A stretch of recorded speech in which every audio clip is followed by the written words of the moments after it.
Right. Good evening. You are just right on time for the State of the Nation.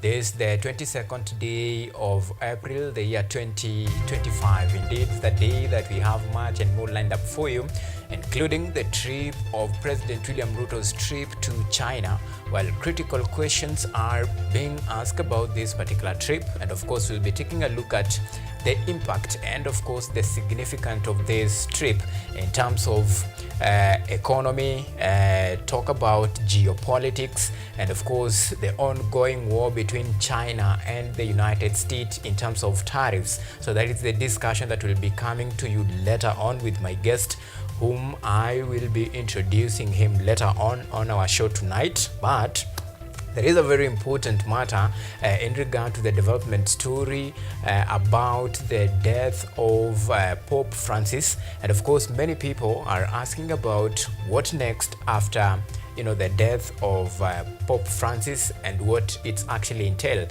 So tonight in our explainer, we want to take you through the journey in this is according to the doctrine of the Roman Catholic Church, where it stipulates process and procedure to be followed in regard to this. Now, the church will begin a very normal process that we call the Roman Catholic Church begins a traditional rituals to mark the end of one papacy and lead to the start of the next. In this case, like in the death of Pope Francis, begins a sequence of events that include the confirmation of death in the pontiff home, then the transfer of the coffin to the St. Peter's Basilica for the public viewing, thereafter a funeral mass and a burial. Those are the steps to be followed, and this is important to note that the key figures and the three cardinals under the age of 80 decides when the Pope's body shall be taken into St. Peter's Basilica for the public to pay their final respect. Now, the cardinals are not allowed to make major decisions affecting the church or change its teachings until a new pope is chosen. Now, mourning rituals last 9 days, with the date of the funeral to be, or rather the funeral and of course the burial to be decided by the cardinal. So the cardinal play a very critical role in this process in the Roman Catholic. Now, after that, which basically talks about what next after the death of a pope, in this case the death like we have of Pope Francis. In other cases, this might be when a pope decide now to resign because of the obvious reasons or the best reasons known to them. This is the process. Now, after that, because a Roman Catholic Church must have a pope because the pope is the head of the Roman Catholic Church. So the question will be, what is the process to select a pope? Now, the process of electing a new pope is clocked in secrecy. But here is what we know about that process. Number one, so who is allowed to become a pope? Now, let's answer that question. Any man who is a Roman Catholic can technically be elected as pope. So, who elects the pope? That will be the next question. Now, the pope has been chosen from the College of Cardinals, the group charged with electing the Pope for the last 640 years or so. They are the Catholic Church most senior officials. They are summoned to the Vatican for an election known as the conclave. Any cardinal age over 80 is excluded from voting at the conclave. The process begins within 15 to 20 days at a time which either Pope has resigned or died. Now, the process of, or rather the resignation or the death of a Pope, so this is so in the cardinal from around the world have time to travel. Now I'm talking about now the period between the 15 days from the death of Pope to 20 days from that time, so that to allow the Pope who, because the cardinals comes from different part of the country, so it's allowed them time to travel so that they can have this very important process which the cardinal are then shut in the Vatican until they agree on who the new Pope is. So those inside are not allowed in any, or rather are not allowed any contact with the outside world. And if a person receives 2/3 of the vote, then he becomes Pope. Now, that is the process. Now, the process of electing a Pope. It's a very vigorous process, the one that is enshrouded in secrecy in regard to that, and of course it follows a very well organized process in regard to that, so that then until the final process when the Pope can now be elected. Now, under this process, which is actually shrouded in secrecy, so who or how do we know who is elected as a Pope? Now, the paper ballots are burned after every voting round with the smoke that comes from the Vatican's rooftop, indicating whether a new Pope has been elected, or rather elected or selected, all the same. Now, black smoke means no decision has been made, and if the smoke is white, then the Pope has been chosen. Now, the new Pope will appear on the balcony overlooking the St. Peter's Square at the Vatican shortly after the white smoke is seen. So that is basically the process that entails in electing a Pope in this regard. So after this, we expect this process to begin after 15 days to 20 days. According to the Roman Catholic doctrine, the way the process is laid in regard to this very important process. So remember, what we are having right now is the normal within the 9 days of mourning. Then the Pope will be laid to rest on Saturday. From there, now this will pave a new way. The process of now electing a new Pope will take over from the deceased Pope, that is Pope Francis. So that is basically the most important thing that you need to know in regard to the Vatican process, and of course, let me just say the Roman Catholic process of electing a Pope who is the leader of the Roman Catholic Church. Well, so that is in our explainer tonight. Just a light note on that, so that you can just get some insight and a little knowledge on how the process actually is undertaken in this particular process of electing and of course choosing a new Pope. Now, remember, this is part of our subsequent bulletin, and of course we'll be bringing you up to speed with what has transpired in regard to these developing stories. But our reporters have been up and down to bring you up to speed with the latest in the world of politics, business and sports, and this is what to expect.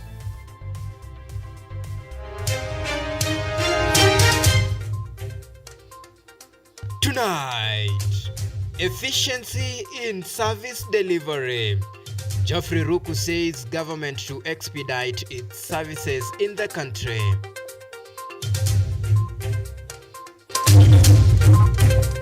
Sweeping reforms.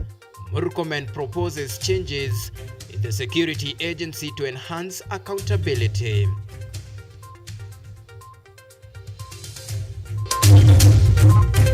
Also tonight, the final journey. Pope Francis to be laid to rest on Saturday.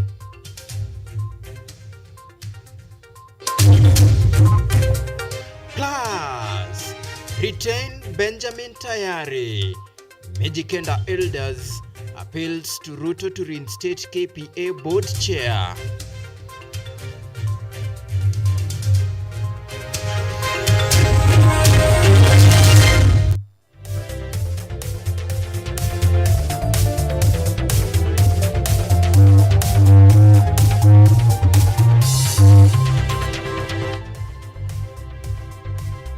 This is Kutv Primetime News with Auma Evans.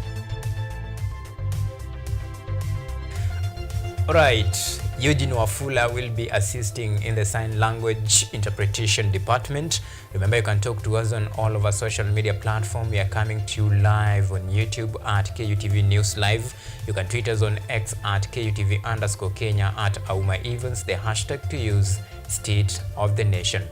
So tonight we begin the State of the Nation with the latest. Now, the Vatican has announced that the funeral mass for Pope Francis, who passed away at the age of 88 following a heart attack, will take place this Saturday.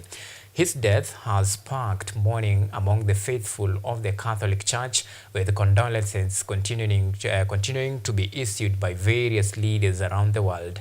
Moses Masika Wetangula, Speaker of the National Assembly, led lawmakers today in mourning the religious and global leader who visited Kenya in the year 2015 with a message of hope for the youth. It is also remembered that after the Gen Z youth protest, Pope, through the office of the Apostolic Nuncio Habitus Van Megen, congratulated the youth for raising their voices on political issues affecting them and for maintaining a strong democratic stance. Clerk, call the orders. Members of the Kenya National Assembly today joined millions around the world in mourning the death of Pope Francis, the 266th pontiff, whose legacy of humility, justice and compassion has touched every corner of the globe. He often called upon world leaders to uphold the dignity of all human beings and the sanctity of creation. His landmark encyclicals and tireless pilgrimages touched the lives of millions and inspired generations towards unity, humility, and service. For a minute's silence. The lawmakers paid tribute to a man they said led by example, an unwavering voice of the marginalized, and a spiritual father who believed in a church for all. Todos, todos, todos. World. The Pope is not just the leader of the Catholic, but he's the leader of this world. And therefore, I want to join the Catholics and Christians in the world to emulate, and other leaders to emulate the spirit of Pope Francis, to continue to build bridges and not walls. You can see in this country, as the president works, he's trying to build bridges all over, Honorable Speaker, so that we can have a more cohesive nation, more cohesive Kenya in the spirit. Downtrodden. We are told that one of his last words when he was passing on, Honorable Speaker, is that the Pope told the health care person who was taking care of him, thank you. And we will always remember him as someone who was ready to intervene in matters that really affected the downtrodden. So once again, on my own behalf and on behalf of the Catholic faithfuls, is to say pole, and may his soul rest. Kenya holds dear memories of the Holy Father's visit in the year 2015. Greeted by the then President Uhuru Kenyatta, Pope Francis urged unity, warning against the dangers of tribalism, and led a historic open-air mass at Kasarani Stadium. Signo contra el tribalismo. Let's hold hands Todos together. somos una Let's nación. stand up as a sign against bad tribalism. Todos somos una nación. We're all a nation. All are a nation. We are all a nation. And he is a symbol of humility. Mr. Speaker, when he came to Kenya, he did not just choose to go and stay in the high places, but he chose to go and worship in the most humble place, and that is Kangemi. And that is why we remember him for the great humility. And he taught us that it doesn't mean anything to own everything in this earth and throw your soul to hell. The thing we have to do to stop a young person being recruited Es educación y trabajo. is education and work. Si un joven no tiene trabajo, If a young person has no work, ¿qué futuro le espera? then what future awaits him or Y her? ahí Even in his final years, his voice resonated with the youth during last year's Gen Z-led protest. Stop killing us! We are peaceful! Stop killing us! We are peaceful! The Pope, through his envoy, praised young Kenyans for championing democracy, urging the inclusion in the national discourse, words that stirred both hearts and headlines. Is the way he went around doing his work, and especially when he visited the country. We were privileged and honored because it is not usual to have the Pope here. a humble man we all should emulate. And we offer our condolences to the entire Catholic fraternity, Mr. Speaker. Mr. Speaker, I hope now that for the 267th election, it's my hope that we will get an African Pope. Thank you, Mr. Speaker. His body lies in state at St. Peter's ahead of a Saturday funeral expected to draw world leaders. But true to form, Pope Francis has asked for a modest ceremony. His final resting place, a humble church in central Rome, under a simple tombstone bearing only his name. Emmanuel Gutosi, KUTV. Honorable members, to the Catholic faithful around the world and in our own country, including yours truly. All right, thank you, Emmanuel Kutosi, for that comprehensive reporting. Now, switching gears to matters security, Interior Cabinet Secretary Kipchumba Murkomen has proposed sweeping reforms to enhance accountability within Kenya's security agencies. And as KUTV's Brenda Nyongesa reports, the move follows growing concerns over the alleged human rights violations by officers attached to the Kenya Wildlife Services and Kenya Forest Service.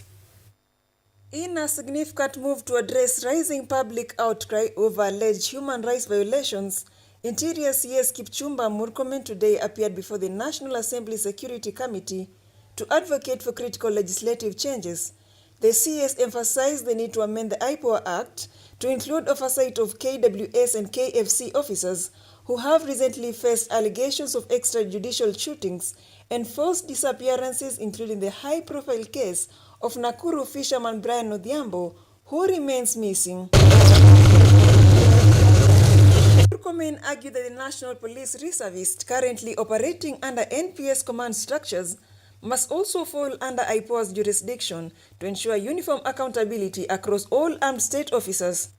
This proposal comes amid IPOA's reported progress in handling over 20,000 complaints and securing 30 convictions against rogue officers since 2018. Simultaneously, the Interior Ministry has drafted the National Government Coordination Regulations 2025, seeking to redefine their role of village elders. The bill aims to formalize their duties in mediation, intelligence gathering, and policy implementation while weeding out individuals accused of shielding criminals. As these proposals head to Parliament, stakeholders await further clarity on how the reforms will integrate with the existing security frameworks. Brenda Nyongesa, KUTV. Now, the newly appointed Cabinet Secretary for Public Service, Human Capital Development and Special Programs, Geoffrey Ruku, has pledged to speed up the processing of certificates of good conduct following a nationwide concerns over lengthy delays that have hindered the job seekers. During an unannounced visit to the Kiambu Huduma Center in Thika, he announced plans to collaborate with relevant agencies to fast-track the issuance of the critical document, which is vital for employment background checks, as Rael Makona now reports. The delays in processing certificate of good conduct, often extending to weeks or even months, have caused many Kenyan crucial job opportunities. The certificate issued by Director of Criminal Investigation DCI is a mandatory requirement for criminal background checks.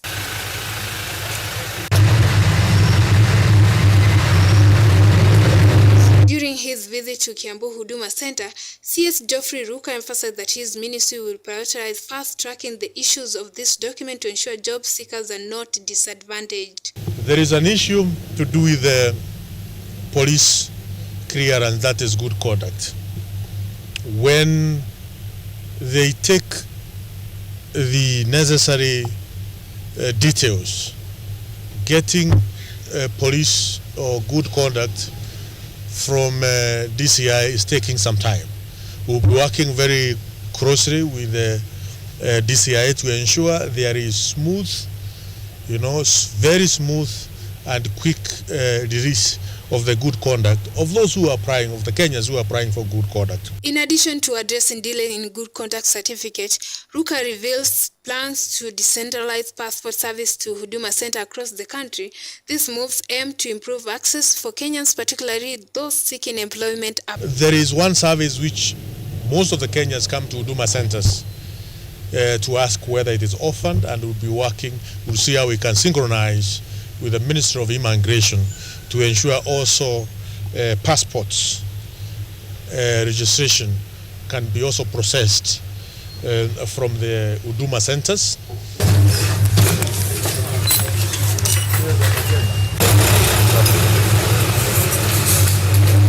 The CS also issues a steam warning to underperforming civil servants, promising discipline action against those failing to meet service delivery expectation. Ruko highlighted his ministry's dedication to implementing practical, timing and citizen-focused reform to enhance public service delivery and create an enabling environment for both local and foreign investment. I request that we familiarize, for all the public servants to familiarize themselves with Article 232 of our Constitution, which talks about the principles and 5 uses of public service. We have to ensure what Article 232 of our Constitution talks about is in us, all the public servants across the Republic of Kenya. And I will be touring our country to see indeed that is happening. After the visit to the Thika Huduma Center, Ruka warned the civil servant who failed to deliver service as expected, stating that they will be dealt with according to the law. Rael Makona, KUTV. All right, from Thika in Kenya, let me take you to China. Now, during his visit to China, Prime Cabinet Secretary Musalia Mudavadi engaged in high-level meetings to explore technological collaborations that can boost Kenya's security, infrastructure, and digital economy. In talks with Xing Huan International, Mudavadi discussed using advanced security equipment to fight crime and corruption. He also met leaders from Beijing Urban Construction Group International to review their expertise in airport construction, urging them to express interest in Jomo Kenyatta International Airport expansion. Additionally, he held discussions with Huawei's Global Vice President to deepen support for Kenya's digital economy, AI strategy and youth training, aiming to expand rural connectivity and enhance national development through ICT innovation.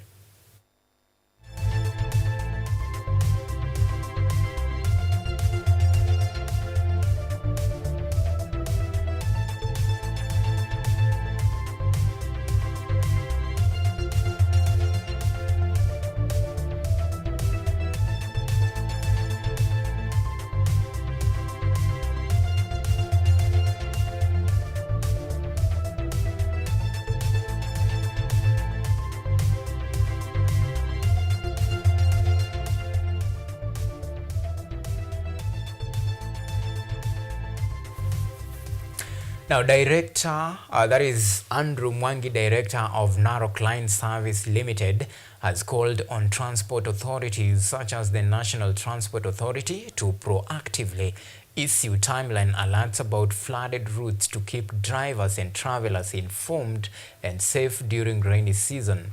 Mwangi emphasized that such alerts should be widely distributed via social media platform and mainstream media in order to reach as many road users as possible. He also highlighted flood-prone areas such as Mai Mahiu, Narok Road and Narok Bomet Road, urging drivers to exercise extreme caution in these areas. Sasa tumeelekea wakati wa mvua. Na wakati wa mvua kuna wakati tulipoteza watu wengi sana Mai Mahiu.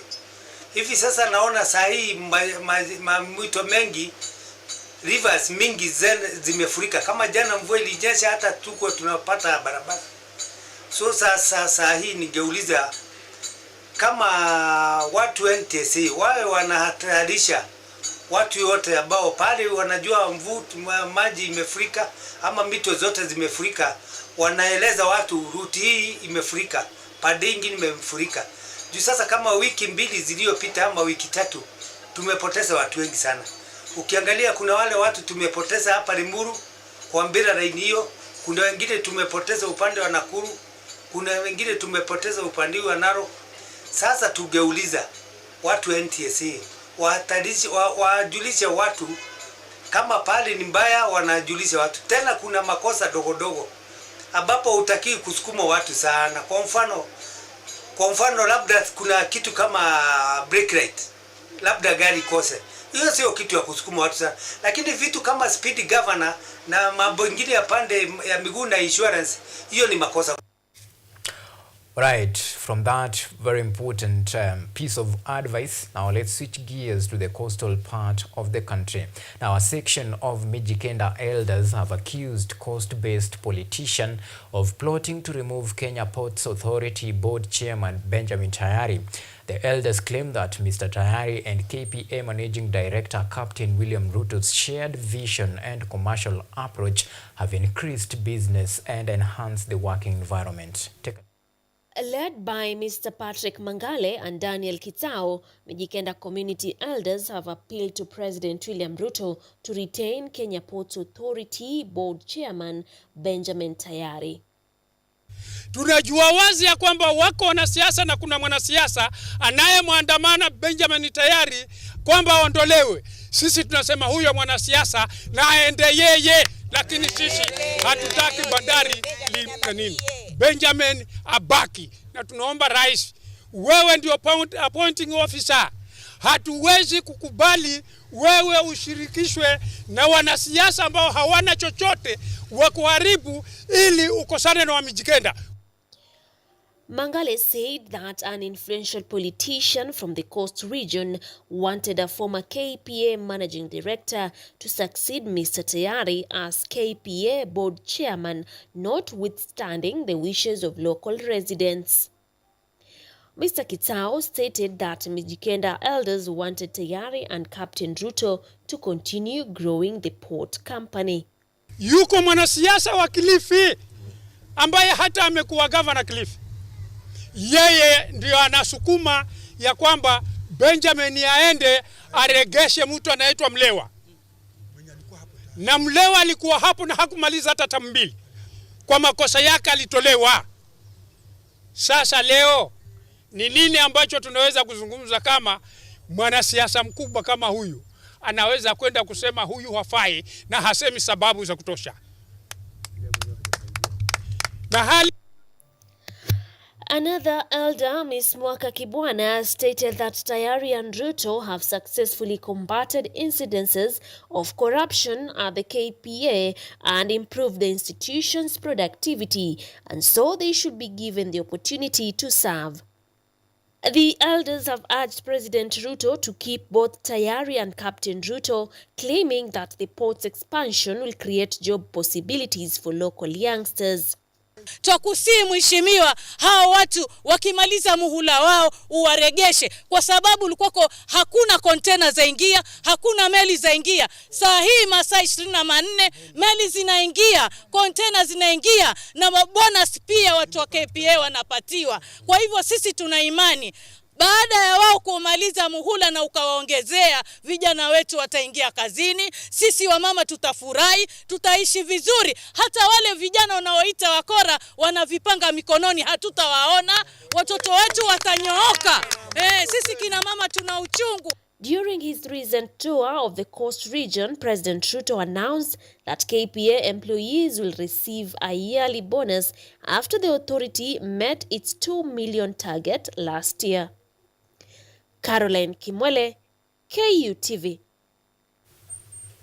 Now let's talk money matters. Heavy documentations from banks to obtain business loans has led to the falling of many micro, small and medium-sized enterprises, businesses across the country over the years. Speaking in Machakos during a stakeholder in the MSMEs 2025 policy validation exercise, which brought together members from the lower eastern counties, according to Dr. Anthony Njeru, Director of Planning at the State Department for MSMEs, The majority of small and medium-sized business owners in the country prefer loans from money lenders due to their low interest rates and minimal documentation requirements. Traders present reiterated Njeru's sentiments, calling on the government to establish low credit rates targeting such businesses in the country through banks, which they say will save their businesses.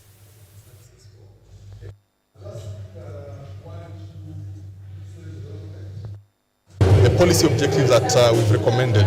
We want to hear from them whether the policy objectives will be able to help cure the challenges that are facing the MSME sector in Kenya. The small traders are facing is the issue of market access, the issue of credit access, which we're also trying to address through the credit guarantee schemes, through the government affirmative funds, and also working with the banks so that they come up with affordable products, especially for MSME sector. We know that very well that the banks sort of fear the MSME sectors, especially because of the risks involved.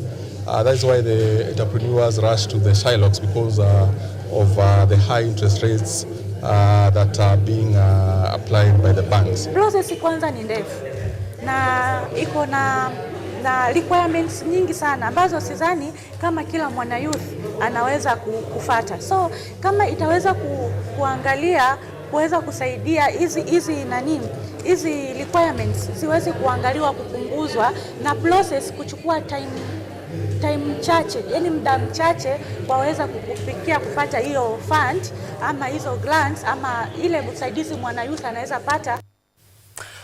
Right, it is 31 minutes past time to take a very short break here on the State of the Nation. Remember, when we come back, the discussion is all about the State of the Nation, the discussion that touched the soul and the heart of you as Kenyan, the ordinary mwananchi, just to take a toll at some of the events shaping the policies in our country and a sharp criticism of what has transpired in the last 7 days in the country.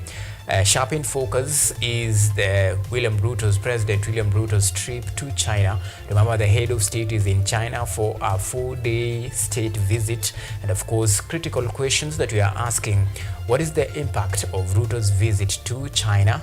The visit comes at a time when the war between China and the United States in regard to the tariffs continue to gain momentum. In terms of geopolitics, talk about infrastructure, talk about debts. Where are we? And what is the significance of this meeting, or rather state visit to China? Keep talking to us on all of our social media platforms. Remember, our channels are open. You can talk to us, you can send in your views and comment, and we'll be sure to sample all of your feedback during and at the tail end of our bulletin tonight. See you in a bit.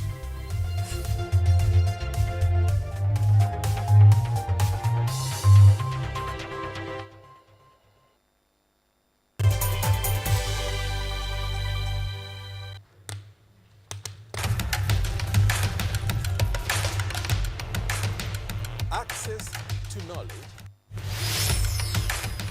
solution to unanswered questions.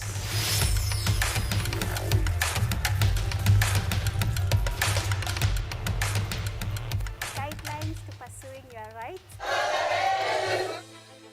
and repossessing your property, intellectual or material. This and more only on Law Matters.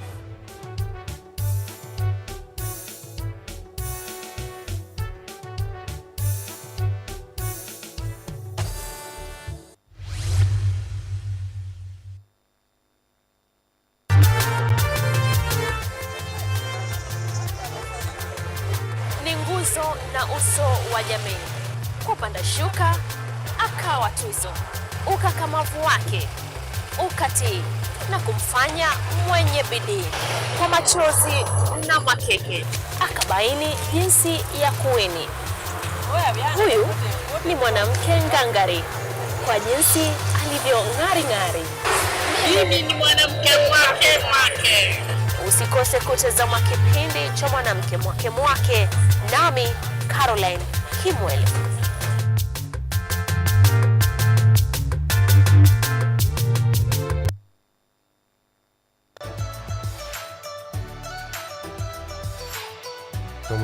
Michael Petri. I'm Associate Professor in the Institute of Philosophy of Jagiellonian University in Krakow, Poland. And I'm the main coordinator of the Cafe project, which is being here hosted by Kenyatta University. My name is Ewa Hudoba.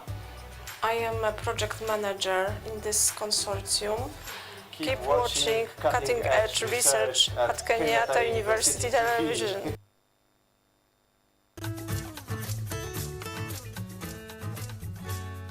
Hi, my name is Stella Tioi. Jina langu naitwa Okemwa Mukwa James. This is Mandela Gaya. Ugonjwa ulipokuja ulichukua siku 3 ukaniweka in coma. 20 wamezikwa, 2 ndio wako hai. I don't even know how it feels to see. I feel like I cannot express myself well the way somebody who can walk can actually express themselves. Ilichukua muda mwingi mrefu tena mpana ili kuikubali kwamba mimi siwezi tembea tena. I've come to actually accept myself. Ukijaribu kumsimamisha mtu umwambie tafadhali nionyeshe njia, they find it quite strange talking to you. You should just make schools integrated, inclusive setups, by providing the right facilities.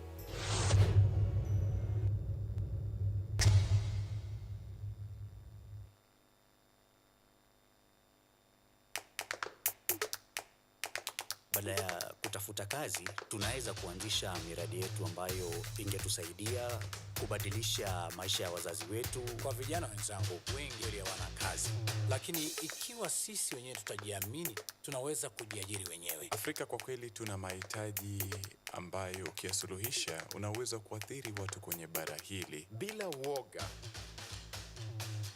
watu huwa na uzalishaji zaidi, wanajawa na ujasiri, wanakuwa wabunifu na wanakuwa wenye maarifa. Niliamua kuacha kazi. Hata kama sitafanikiwa, nitakuwa nimejaribu, nitakuwa najua haiwezekani. Hakuna kitu cha ajabu hapa. Kila anayepata ufanisi hufanya kazi usiku na mchana. Kitu kitakusukuma na kuwezesha kupata maarifa ambayo hukuwa nayo. Tunajaribu kutengeneza kitu kitakachopita mipaka ya nchi hii. Ikiwa unataka kubadilisha ulimwengu, anza na nyumbani.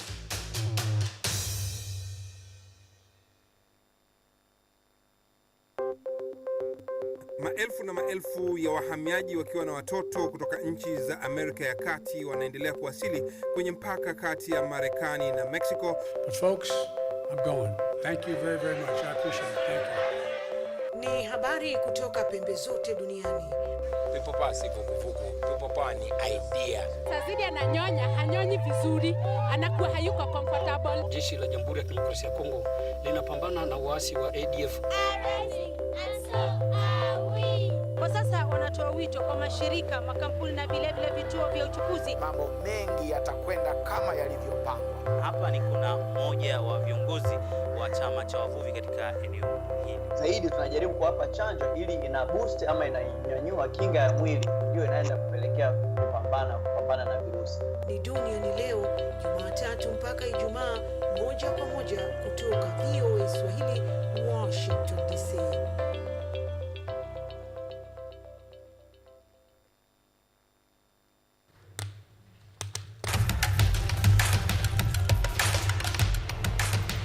Access to knowledge,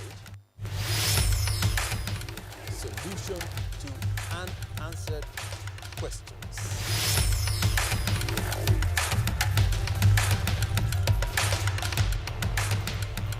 Guidelines to pursuing your rights and repossessing your property, intellectual or material. This and more, only on Law Matters.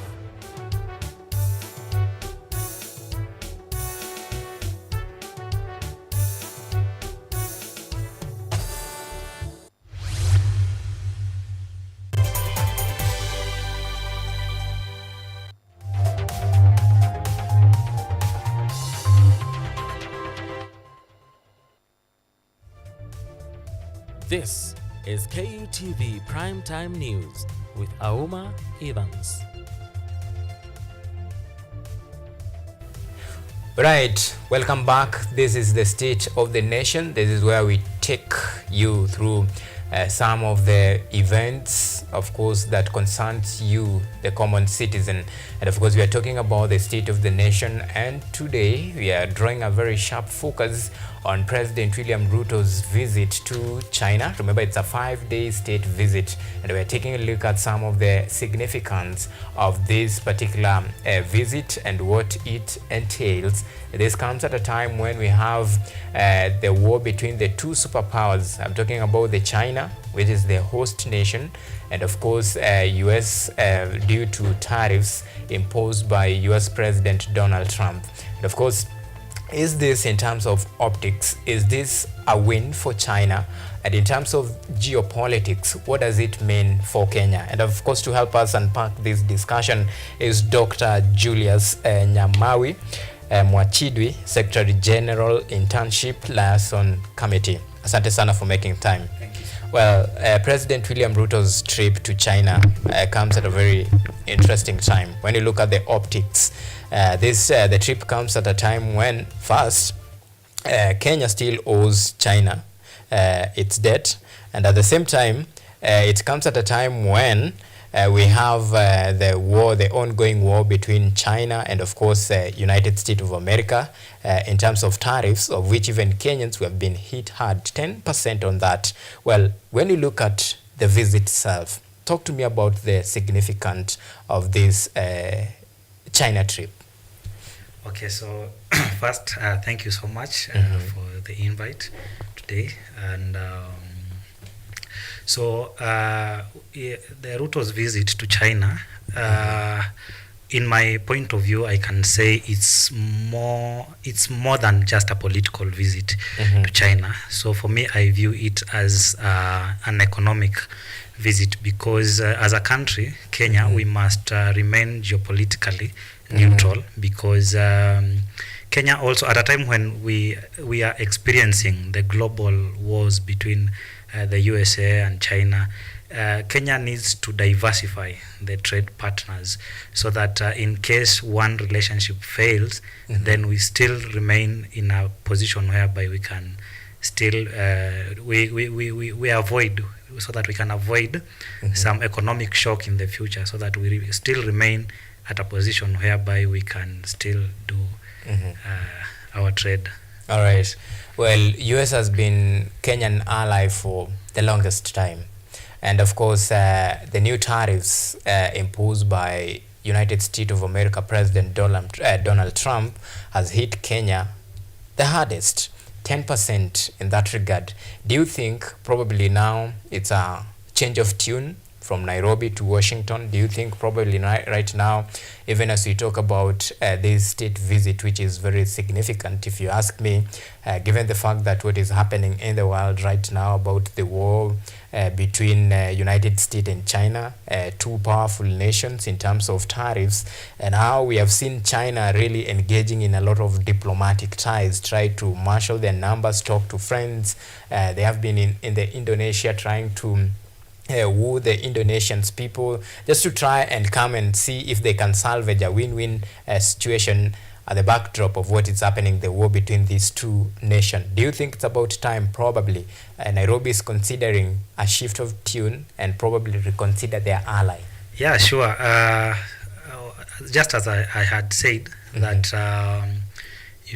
at a time like this, when already we are facing a lot of debt pressure, and also US imposing the tariffs. So in my view, I feel like, I'm not a strong support of the president. I'm not a strong support of this government. But in my view, I feel like Kenya is trying to position itself in such a way that we do not rely so much on one partner like the USA, because we've been in good terms with the USA in terms of trade and everything. But I feel that the visit by the head of state, that is His Excellency the President William Samoei Ruto, for me, I feel like you see, like Kenyans currently are so anxious. Is it because the president is going to negotiate the existing loans, so that maybe we can have some better terms when it comes to, because sometimes the loan, what matters is not about the amount of the loan, but the terms that are contained in that loan. So we are all it's still not clear.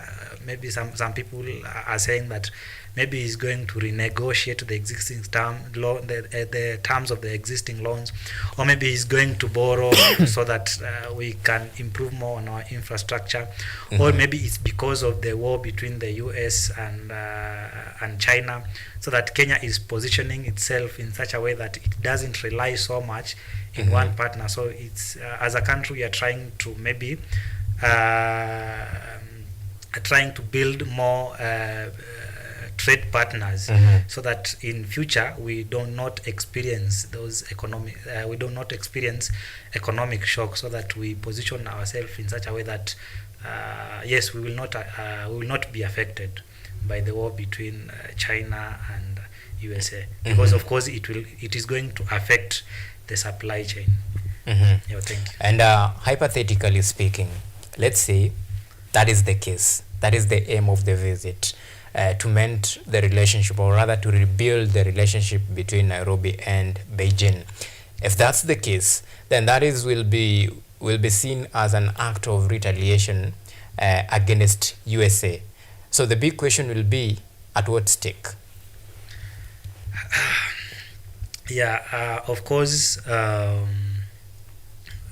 this particular point, as a nation,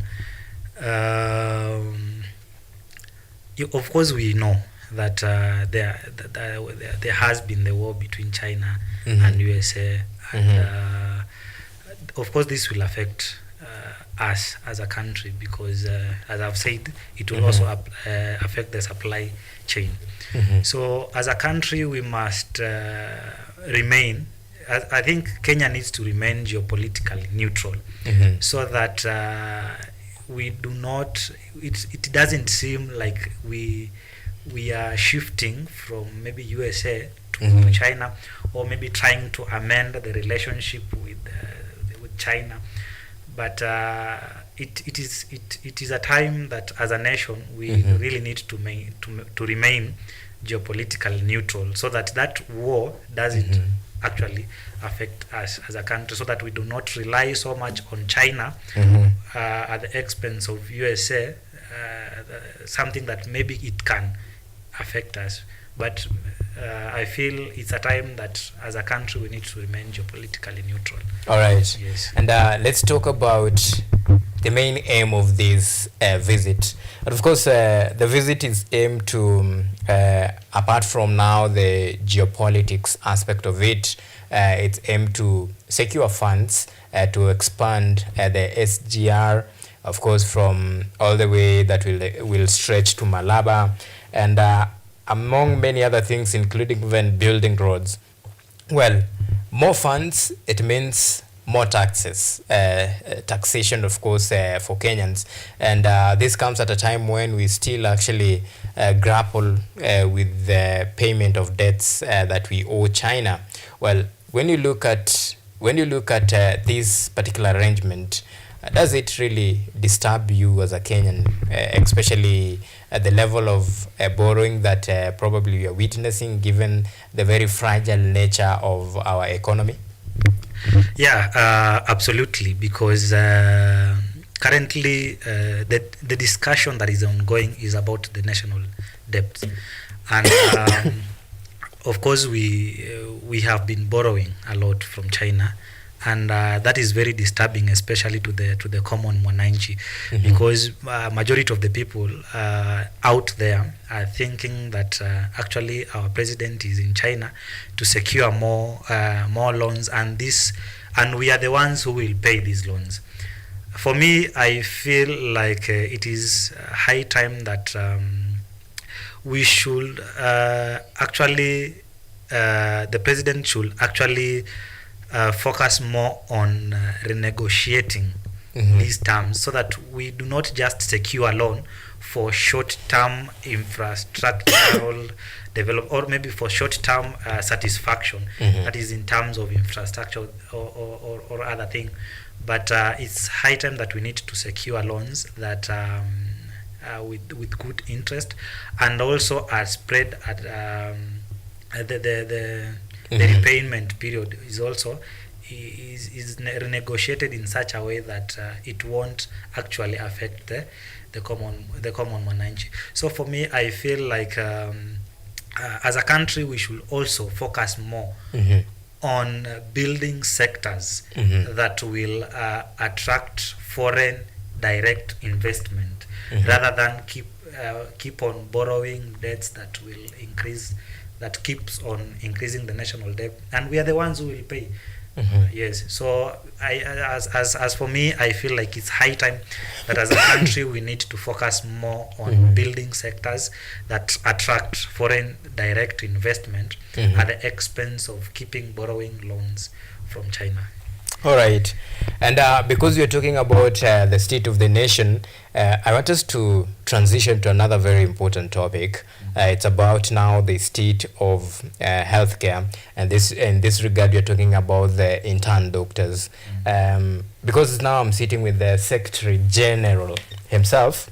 Bring us up to speed. What is the current status of the interns? Yeah, so as the Secretary General of the Internship Liaison Committee, whatever is happening to the current interns right now, the current pre-interns right now, is very frustrating, because it's almost 1 year now. Some of the pre-interns have stayed home for more than 1 year. And it has always been like when you finish campus, when you are done with your 6 years of study, you are being oathed. You take oath, you are being oathed. Then after that, you have to ballot. Balloting means that it's just a process that randomly allocate the pre-interns into the different internship center. Then the posting needs to be done within 3 months after finishing campus. That means if you finish your studies by August, by November you should be posted. But currently we have interns who have stayed at home for more than 1 year, and it's very frustrating actually. And we have had the CS Duale saying, the Honorable Duale saying that he has committed to actually ensure that the balloting is done within this month. And personally, I've been at KMPDC today. I was also at MOH to follow up on the same, because this it was a public pronouncement by the CS that actually he will ensure that balloting is done by the end of this month. So we are optimistic that he will keep his word. And also the posting, he was so committal that the posting will take place in 1st July. And as per the CBA, so he was to engage the president, the cabinet, and also the Council of Governors. So it's a very sad state, because by July some of the interns will have stayed home for more than 1 year. And mind you, as for us, for the medical pre-interns, once you are done with the medical course, you cannot practice. No, you cannot practice, because you must have a license. And you cannot get this practicing license without doing the mandatory internship that takes a whole 1 year. So you have to do the mandatory internship for a whole 1 year. Then after that, now you are being given your license so that you can practice. So you can imagine somebody who has finished campus for more than 1 year.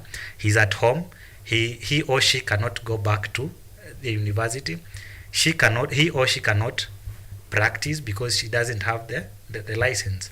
So it's very frustrating, and that is why we have had a lot of we had cases of suicide in the last cohort of interns that are currently practicing. All right, and talking about the suicide, about the welfare of this medical intern, you have really talked about those who are not yet who have not joined at least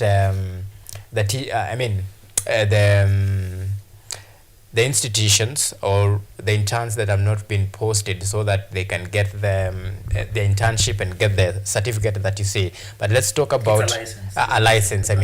Let's talk about those who are already in the health unit sector, those who are currently doing the internship. And of course we have had numerous cases of complaints from you guys about the payment, which is one, and of course we have the whole issue of overworking, which is basically the workload. So talk to us about this very important welfare of the interns, and what do you guys, what's your demand? What do you want? You see, as an intern, you are like the donkey in the hospital, because you do all the work in that hospital. Actually, when you go to any level 4 or level 5 hospital, whoever you'll find, the first contact will be a medical intern. He's the one who will take history from you, who will do your examination, who will order the labs, the test and everything. So interns do much of the work in the hospital, but they are not being the working environment is not good, because like take for example last year, the current cohort of interns that are currently in their hospital, they were posted without the payment, the terms of payment.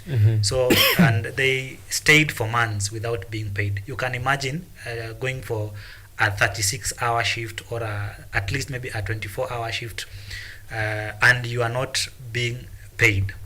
You are not. It's not clear whether maybe you will be paid as per the CBA, because the CBA stipulates that the current cohort, the intern should be paid 206K, and there's a circular by the SRC that where they wanted to pay the intern 70,000. So as in the work and the payment was not proportional, and it was not clear, even it was not clearly indicated in their posting letters. So somebody going for work for 36 hours, for 24 hours, doing all the work, and the consultants from the ward itself, they just come for maybe in specific days for the ward rounds, only maybe for a few hours, then after that they go. But the interns are the one doing everything. So I feel it's high time that the government needs to prioritize interns, because they are the backbone of our health sector. For them to achieve the UHC, then they need to look at the interns, because they are the backbone of our health sector. Okay. Yes. All right, and because we are running out of time, I'll have to say that is where we leave it at this particular point, unfortunately. And many thanks for making time to shed some light on this very important discussion about the state of the nation, where we discuss matters politics and everything in between. A discussion that touches you, the common mwananchi, when it comes to the affairs of the country, be it politics, business, healthcare, name it all. Right, so this is Dr. Julius Nyamawi Mwachidwe, Secretary General, Internship Liaison Committee. Asante sana for making time. Thank you so much. All right, so from there now we go straight to Matter Sports.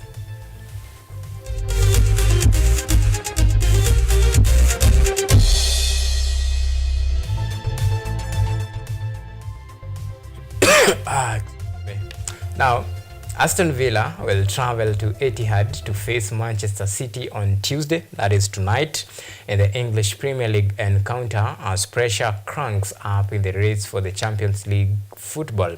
With 5 matches left to play, Pep Guardiola's side will be keen to end campaign among the top 5 teams to secure qualification for Europe's elite club competition next season. Manchester City are 5th after winning 3 of their last 4 Premier League matches as they bid to salvage a hugely disappointing campaign. On Wednesday, Mikel Arteta's side, Arsenal, will take on Crystal Palace in a London derby.